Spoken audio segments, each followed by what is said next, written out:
হরে কৃষ্ণ। আজ ছিল ভগবান শ্রী রামচন্দ্রের আবির্ভাব তিথি, তার জন্যই ছিল মন্দিরে অনুষ্ঠান, যেটা আমি তোমাদের সাথে অন্য ভিডিওতে শেয়ার করব। তো এখন মন্দির থেকে আমাদের জন্য ছিল ফ্রিতে প্রসাদম, যেটা পেতে আমরা বসে গেছিলাম। তো ফার্স্টে ছিল জুস, পাস্তা, তার সাথে বাঁধাকপির পকোড়া, মোচার ঘন্ট।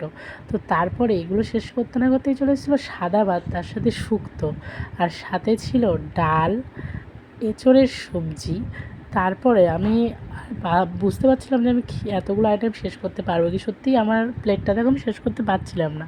তো তারপরেই ছিল পটল আলু পনিরের সবজি, তার সাথে চলে এসেছিলো টক ঝাল মিষ্টির চাটনি। সেটা না শেষ করতে করতেই আবার চলে এসেছিলো ক্ষীর দই। তো খুব খুশিই ছিলাম। তারপরে আবার চলে এসেছিলো বড় ভাণ্ড, আইটেম কিন্তু শেষ হচ্ছিল না। তো তারপরে আবার চলে এসেছিলো ল্যাংচা, আর তারপরে ছিল আইসক্রিম, যেটাতে আমরা একটু বেশিই খুশি ছিলাম। তো আইসক্রিম খেতে খেতে আজকের ভিডিও শেষ করলাম। ভিডিওটা তোমাদের কেমন লাগলো কমেন্ট করে জানিও। হরি বল।